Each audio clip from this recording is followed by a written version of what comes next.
Good morning guys. So, naglalakad na naman tayo. Ngayon ay January 26. Yes, January 26 guys. So, ayan. Lakad na naman tayo papuntang work. At suot na naman natin ang ating favorite na jacket, syempre. So, ayun. Kakatapos lang din ng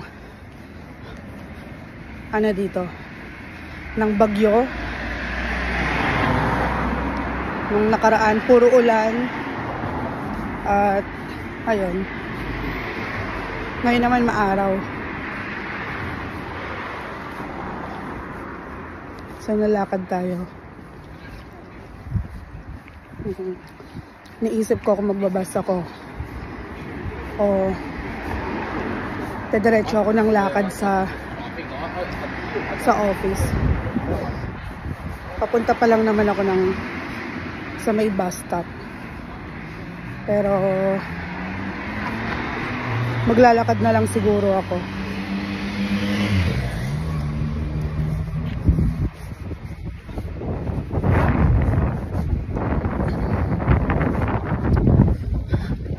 Lakas ng ngayon, ng hangin.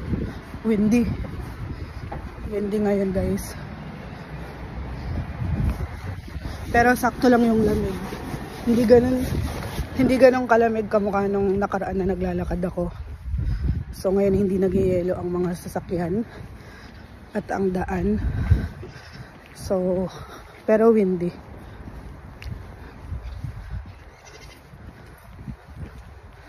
Tignan nyo guys, napakatahimik ng daan. School to. Ayan, school. Malapit sa bahay namin.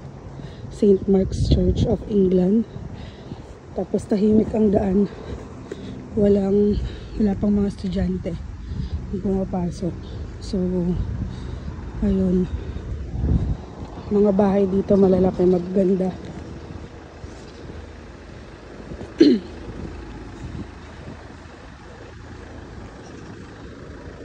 Normally kapag ganyang oras, matao na, mga naglalakad na mga bata papuntang school. Pero ngayon tahimik pa.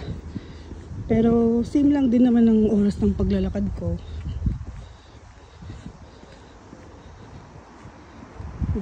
Pero di ko alam kung bakit walang mga estudyante. Dito rin guys may mga ganyan mga napopost ng mga tulet, tsaka for sale, tsaka for rent. Itong tea shop na to, laging puno ang tao dyan.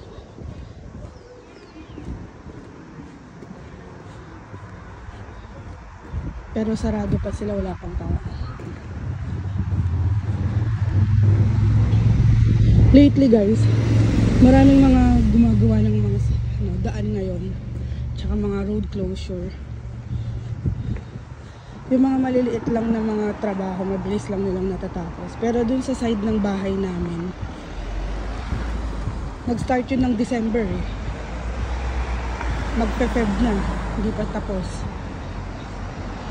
So anyway, may bake shop din dito na malapit sa amin. Ayan, The Baker's Dozen. Titinda rin siya ng mga pandesal at kape. So tapos uso dito guys yung mga ganyang mga take away. Yung golden rice Chinese take away na yan, marami yung mga yan iba-ibang mga pangalan ng mga ng mga store, ng mga tindahan, mga Chinese food. Pwede mong i-take away. Hindi siya pwedeng i-dine in kasi maliit lang yung shop. So ayan, pasensya na, na-stuck ako doon kasi lumilipat ako ng daan So ayan, golden rice Chinese takeaway guys. Normal mga Chinese food yan, iba-ibang luto nila. So puro take away lang. Wala siyang dine-in. So yung isang natikman ko na ganyan na Chinese food ay yung malapit sa office namin. Doon kami dating bumibili ng pagkain. So ayun. Tapos may Western Union din na maliit dito. Ayan. So nag-decide ako na maglakad na lang. Sorry, napakalikot ko. Naayos ko kasi yung bag ko. Ayan. I know, ang daming mga for sale na mga ano ngayon, bahay.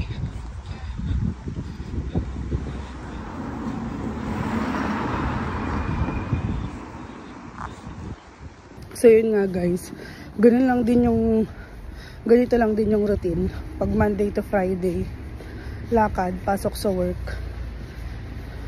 Tapos after nun 8 to 9 hours sa work. Then uwi, magdi-dinner. Tapos ayun, tulog. Bangon ulit. Same routine. So madalang lang din akong nagbabas.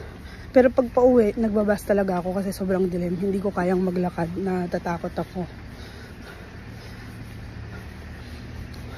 So ayun, nung nakaraang araw pala, 2 beses kong dinala si husband sa A&E. So dito, yung mga emergency sa hospital, mga emergency hospital na tinatawag, ang tawag dito A&E, Accident and Emergency. So ayun, dahil tumaas ang BP niya, maabot ng 190 to 120, ganon. So yung unang punta namin, hindi siya binigyan ng gamot, dinischarge lang siya. Tapos after nun, sinabi ko sa pinsan ko na nurse dito sa UK, sabi niya hindi daw niya matatanggap yung ginawa sa asawa ko na dinischarge siya ng ganun lang na walang gamot. So tumawag ako ng 111, naghingi ako ng advice. Sa NHS yan guys, pwede kang humingi ng advice sa kanila kung ano pwede mong gawin na hindi pumupunta sa diretso sa hospital or sa mga clinics. Ayan, pwede kang tumawag muna sa kanila. Pwede rin silang mag-prescribe ng mga gamot. So ayun nga, in-advise niya sa asawa ko na dalhin ko siya sa A&E. So sa awa naman ng Diyos, nag-normal naman yung CT scan niya at na-prescribe na rin siya ng gamot. So 3rd day niya ngayon na umiinom ng gamot sa blood pressure niya. So kailangan lang yung tapusin yung 28 days and then i-check siya ulit. So yun lang, nag-update lang din naman ako. Bukas weekend na at naka 2 weeks siyang pahinga na in-advise ng doktor. At ako naman day off bukas, pero may pasok ako ng Sunday. Pero yung pasok na yun, I mean work from home lang kasi on call ako. So nagbabantay ako ng mga carers. So anyway guys, idediretso ko na tong lakad na to at update ko na lang kayo ulit. Bye! Good morning guys!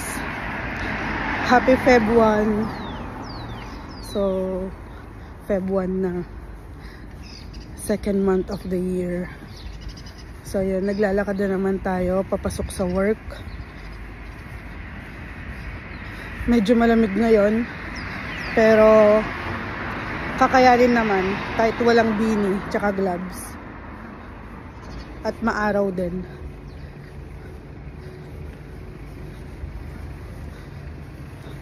So bukas, Friday, naka-annual leave kami ni husband. Di namin alam kung saan kami pupunta bukas.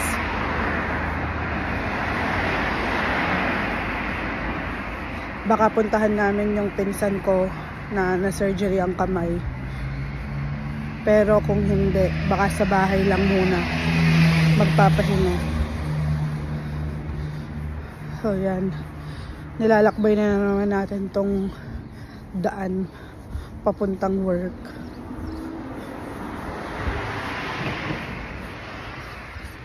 So dito sa lugar namin walang masyadong pag-iinteresa ng mga tao dito. I mean, wala silang pupuntahan dito yung para mag-tour ganon. Wala, kasi wala lang, puro bahay lang ang Farnborough. Sa Farnborough kasi kami, nasa outside London kasi kami. So ang makikita mo lang dito mga supermarket, mga park, tsaka yan, mga bahay na. May school din. Normal lang talaga siya na province na wala siyang tourist spot. So ayun, dito kasi ako kasi dito ako na-assign kasi nag-work ako as a care assistant. Pero sa office na ako nag-work ngayon. Kaya dito kami na-assign. Kaya dito na rin kami tumira ng husband ko.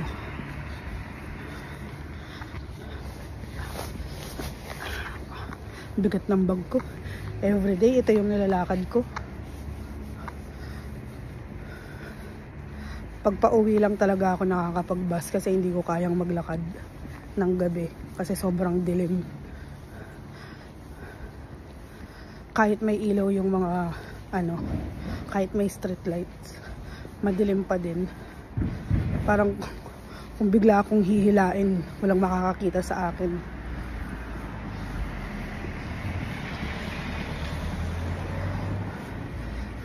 So ayan guys, maglalakad muna ako. Ayokong malik ngayon.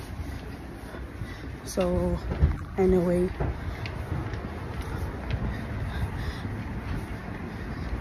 i-update ko na lang kayo guys. Bye bye.